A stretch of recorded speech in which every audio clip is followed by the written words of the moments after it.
Hello everyone, welcome to KD Academy. Like, share and subscribe कीजिए और press the bell icon. Hello and welcome back to KD Academy. आज हम बात करेंगे गद्य खंड 4 की। एक प्रश्न 4 उत्तर श्री प्रकाश द्वारा लिखा गया है। वह हिंदी के जाने माने साहित्यकार है। उन्होंने अपनी लेखनी के द्वारा राष्ट्रभक्ति, सांस्कृतिक उत्थान, सामाजिक उत्थान एवं समसामयिक समस्याओं पर प्रकाश डाला है। उनकी भाषा सरल और एकदम से सहज होती है, जिससे हम आराम से उसको समझ सकते हैं।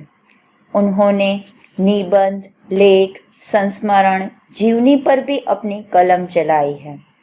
छोटी छोटी बातों पर गहरा चिंतन उनके साहित्य में देखने को मिलता है। लेखक को यह प्रश्न अक्सर कचोटता रहता है कि देश में कई विशेष पुरुषों के होने और बड़े बड़े आंदोलन होने के बावजूद हमारा देश उन्नति क्यों नहीं कर रहा। अवसर आने पर वे यह प्रश्न अपने उन विदेशी मित्रों से भी पूछने से नहीं झिझकते, जिन्हें यहाँ रहते हुए देश के बारे में अच्छी जानकारी होती है।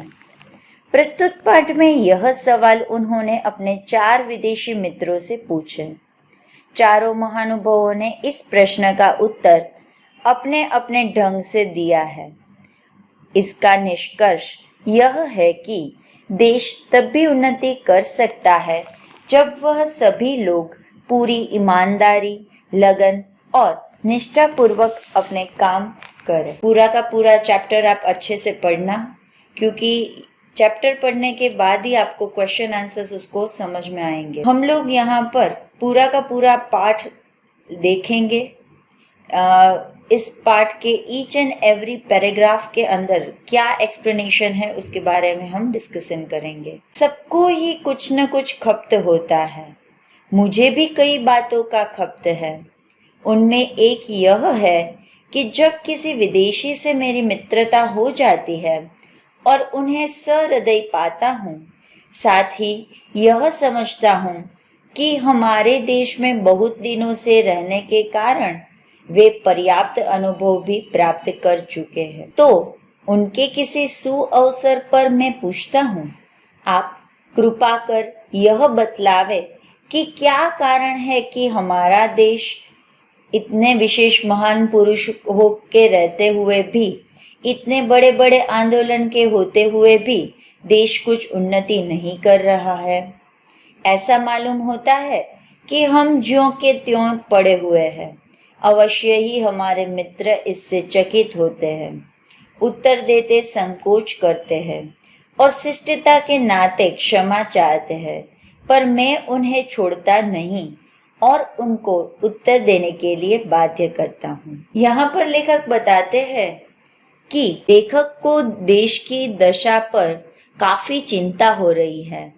वह यह बात से चिंतित है कि इतने बड़े महान पुरुष, विशेष पुरुष होते हुए भी, इतने बड़े आंदोलन होते हुए भी हमारा देश प्रगति क्यों नहीं कर रहा।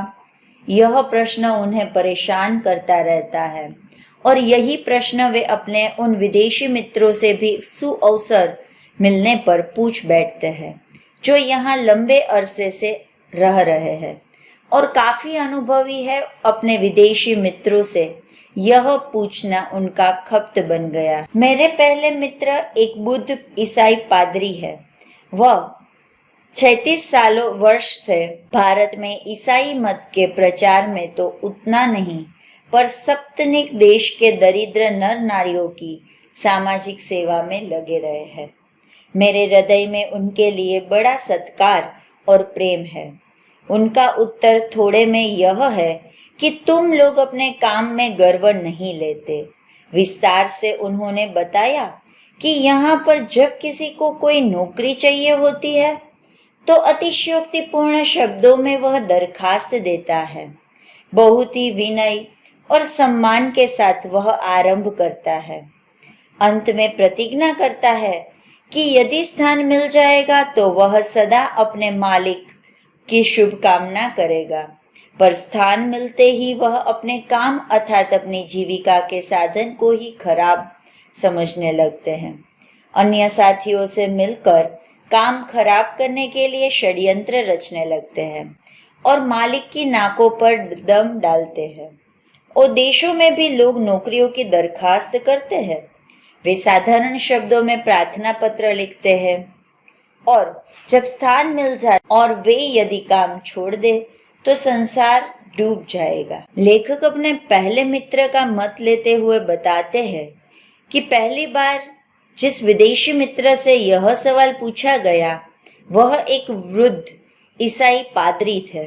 वह लंबे अरसे से भारत देश में रहते थे, दरिद्र लोगों की सेवा करते थे। लेखक ने उनको भी जाकर यह प्रश्न पूछ लिया तो बोला जवाब में कि आप अपने काम का गर्व नहीं करते, इसलिए देश उन्नति नहीं कर रहा। लोगों की कथनी और करनी में बहुत अंतर होता है। यहाँ पर क्या होता है कि जब आप एप्लीकेशन करते हो किसी जॉब के लिए तो जॉब मिलने के बाद आप उस स्थान को कोसते रहते हो और ऐसा सोचने लगते हो कि यह काम कैसे खराब किया जाए, मालिक को कैसे परेशान किया जाए, यह सब बात हम करते रहते हैं। दूसरे देशों में भी एप्लीकेशन तो होती है, लेकिन वो सिंपल सोबर एप्लीकेशन लिखते हैं।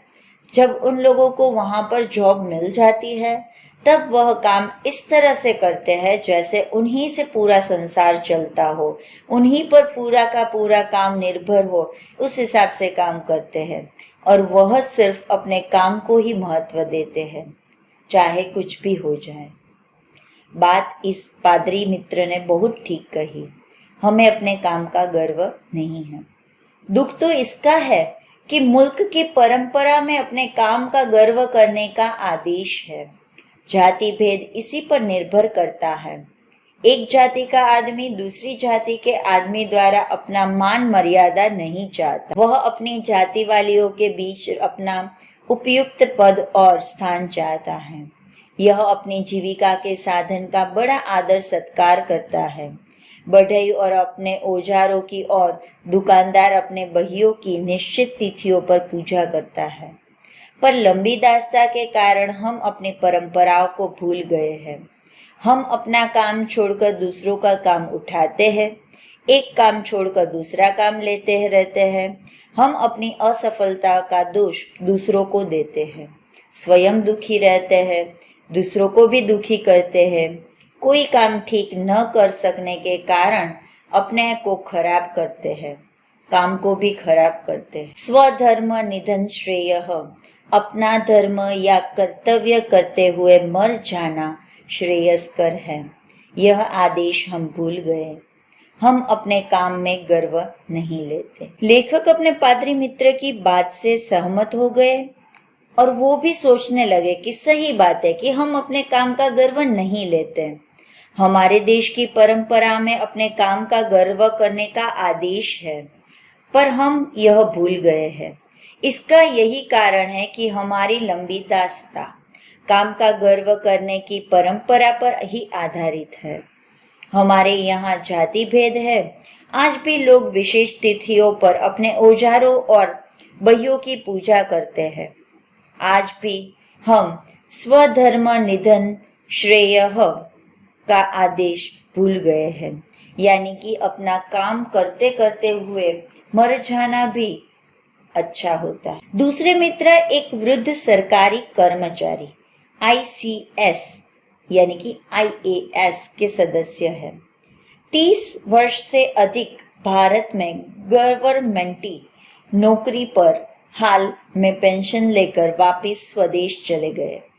न जाने कैसे मेरी उनसे बड़ी मैत्री हो गई। वही सवाल मैंने उनके सामने पेश किया। उत्तर मिला, तुम लोग जिम्मेदारी नहीं समझते। विस्तार में इसका अर्थ यह है कि व्यक्ति का समष्टि की तरह जो कर्तव्य होता है उसे हम नहीं जानते। जो काम उठाया उसे करना चाहिए, यह गुण हम भूल गए। किसी को किसी पर विश्वास नहीं रह गया। खाने की दावत हो तो न मेजबान को यह विश्वास है कि मेहमान समय से आवेंगे, न मेहमान को विश्वास है कि समय पर जाने से खाना मिल जाएगा। न गृहस्थ को विश्वास है कि धोबी और दर्जी वायदे पर कपड़े दे जाएंगे। न धोबी और दर्जी को विश्वास है कि हमें समय से अपने दाम मिल जाएंगे कि नहीं। रेलगाड़ी पर चढ़ने वाले को यह विश्वास नहीं है कि पहले से बैठे मुसाफिर उन्हें स्थान देंगे। पहले से बैठने वालों को यह विश्वास नहीं है कि नया मुसाफिर धीरे से आकर उचित स्थान लेगा और व्यर्थ का शोर न मचाएगा, न और प्रकार से तंग करेगा। सड़क पर चलने वालों का यह विश्वास नहीं है कि आगे चलने वाला अपना छाता इस तरह खोलेगा कि उसकी नोक से मेरी आंख न फूट जाएगी, या पीछे चलने वाला मुझे व्यर्थ धक्का न देगा। किसी को किसी पर यह विश्वास नहीं है कि केले, नारंगी का छिलका या सुई, पिन आदि इस तरह वह न छोड़ेगा जिससे दूसरों को कष्ट न पहुंचे। मांगी चीज ठीक हालत में वापस करेगा, इत्यादि इत्यादि। हम केवल अपनी तात्कालिक सुविधा देखते हैं। सारे संसार को अपने आराम के लिए बिना समझे अविश्वसनीय और अस्पृश्य हो गए हैं। हम अपना धार्मिक आदर्श भूल गए। आत्मनः प्रतिकूलानि परेशान समाचरेत्।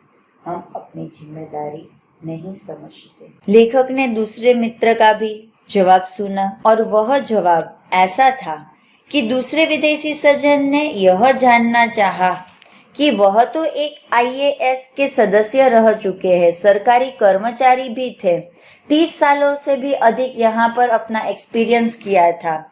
लेखक ने उन्हें भी प्रश्न कर दिया कि हम अपनी जिम्मेदारी नहीं समझते। हमने जो अपने काम को उठाया है वह हम पूरी कक्षा से या तो पूर्ण विश्वास से हम उसको पूरा नहीं करते। हम पर किसी का भी विश्वास नहीं है, या तो हम किसी पर भी विश्वास नहीं करते।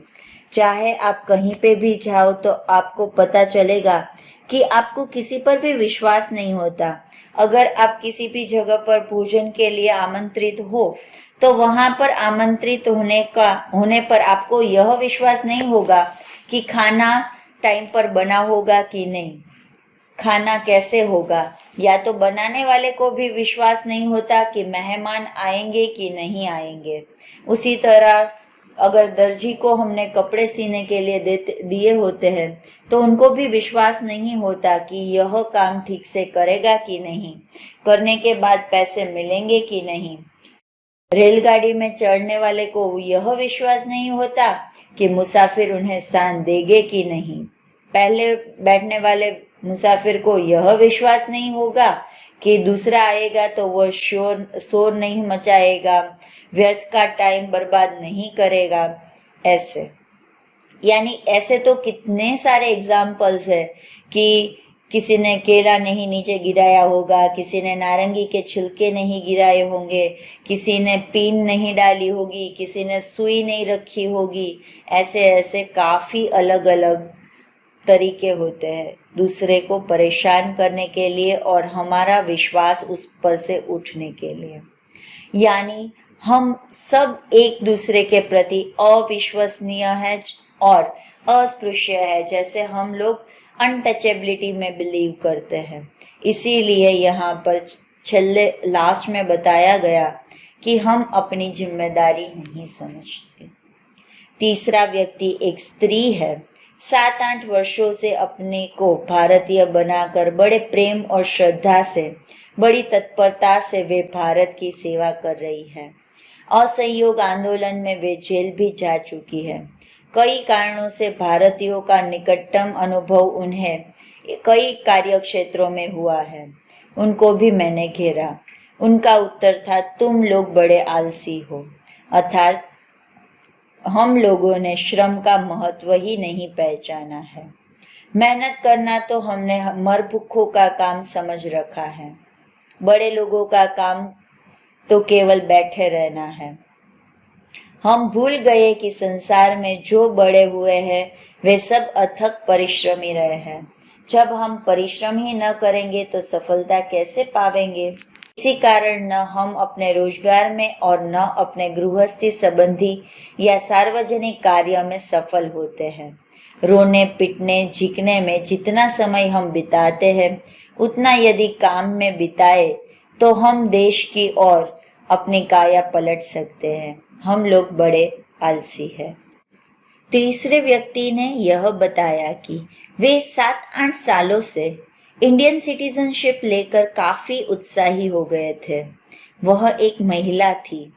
वह यह देश को उन्नति करने के लिए यह बताती थी कि आपको आलस त्यागनी चाहिए। यह देश इसीलिए उन्नति नहीं कर रहा क्योंकि यहाँ के लोग काफी आलसी हैं।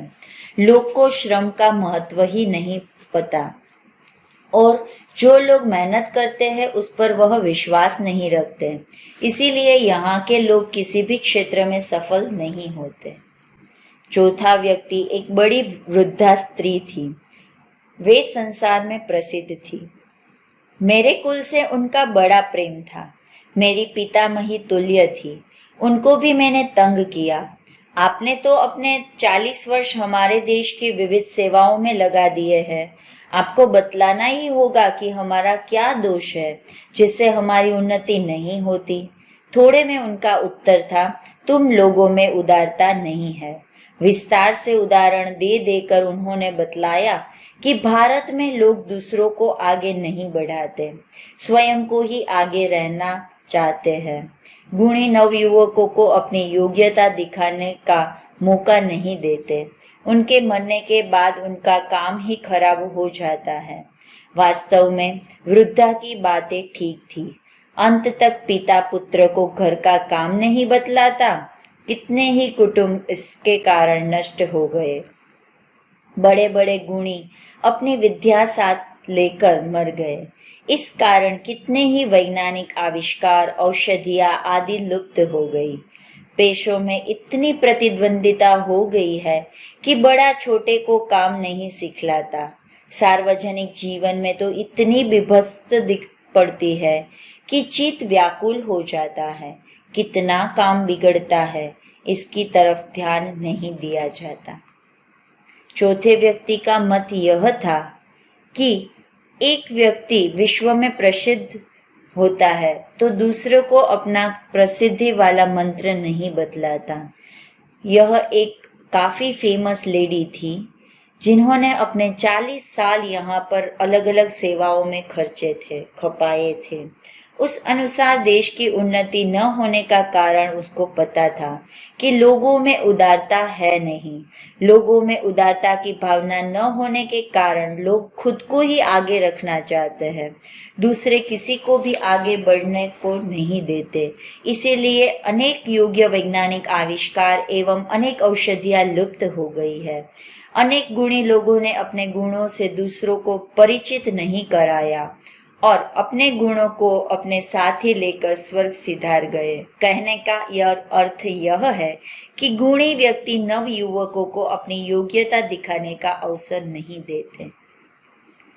यह पूरे पाठ का सारांश यह है कि ठीक समय से उपयुक्त काम न उठाकर और अपने काम में गर्व न रखकर उसके कारण दूसरों के प्रति अपनी जिम्मेदारी को भी न अनुभव कर अपने काम की एक एक तफसील को समझकर उसमें दच्चित होकर परिश्रम के साथ उसे स्वयं न कर और उदारता के साथ उसे दूसरों को न सिखाकर हम अपना नाश कर रहे हैं। चारों मित्रों ने एक एक अंश हमारे दोषों का बतलाया। उन सबको मिलाकर मैंने उत्तर पूर्ण कर दिया। यदि और भी सूत्रवत सत्य कोई जानना चाहे तो मैं कहूँगा कि हम नागरिक कर्तव्यों और अधिकारों को भूल गए हैं। बड़े से बड़े नेता के होते हुए भी हम साधारण जन उनसे कोई लाभ नहीं उठा रहे हैं। हम उनकी मूर्ति की स्थापना करते हैं, उनका जय जयकार पुकारते हैं और इसी में अपने धर्म की इतिश्री समझते हैं। हम उनके कहे अनुसार चलते नहीं, आदेशों के अनुसार अपने जीवन का संगठन नहीं करते। यही कारण है कि हम वहीं के वहीं हैं। संसार वेग से चला रहा है, हम तटस्थ हैं। सामने सब कुछ है जो आकर हमारा काम कर दे। दूसरा क्या कर सकता है जब हम खुद ही कुछ करना नहीं चाहते? यदि हम ख्याल रखें कि देशभक्ति केवल व्याख्यान देने में नहीं है, किंतु ठीक तरह से काम करने में है, यदि हम यह अनुभव कर सके कि हम कर्तव्य ठीक प्रकार करते हैं, तो हम किसी भी देशभक्त से कम नहीं है। और बहुत से बड़े लोग हैं जो इस नाम से प्रसिद्ध किए गए हैं। यद्यपि हमारा कार्यक्षेत्र संकुचित ही क्यों न हो, हम केवल धोबी, दर्जी, किसान, मजदूर, दुकानदार, पहरेदार, गांव शिक्षक ही क्यों न हो, तो हमारा देश एकदम जाग उठेगा। उसके एक एक अंग में जान आ जाएगी। हमारे व्यक्तिगत जीवन के संगठित होते ही सारा देश और मनुष्य समाज स्वतः संगठित हो जाएगा। देश को केवल उपयुक्त नागरिकों की आवश्यकता है, किसी दूसरे प्रकार के मनुष्य या वस्तु की नहीं है, नहीं है, नहीं है। लेखक का अंत में स्पष्टीकरण है, सारांश है कि चारों विदेशी मित्रों के जवाब से यह तो स्पष्ट है कि हमें अपने समय का सदुपयोग करना चाहिए, हमारा काम ठीक समय पर पूर्ण करना चाहिए, हम जो काम करते हैं उसमें गर्व रखना चाहिए। लेकिन हम लोग ना तो समय पर काम करते हैं, ना तो कोई गर्व लेते हैं। और जो काम करने के लिए दूसरों ने हमें जिम्मेदारी दी है, वह जिम्मेदारी को भी हम पूर्ण नहीं करते और भली भांति समझकर उसमें तल्लीन होकर परिश्रम के साथ उसे खुद नहीं करते। हम अपने गुण उदारता के साथ दूसरों को नहीं सिखाते, इसलिए हम स्वयं अपनी बर्बादी कर रहे हैं। और बात को और सरल ढंग से बताते हुए कहा कि हम यहाँ के जो नागरिक है, हमारे जो कर्तव्य है, अधिकार है, हम सब भूल गए हैं। बड़े से नेता भी यहाँ पर वही अनुसार कर कर चलते हैं कि अपने आदेशों को भूल जाए, आदेशों के अनुसार अपने जीवन का संगठन नहीं करते। यही कारण है कि हम वहीं के वहीं हैं। हमारा देश उन्नति नहीं कर रहा। उन्नति के लिए हमें काफ़ी मेहनत करनी पड़ेगी। Thank you so much. Keep watching. Bye.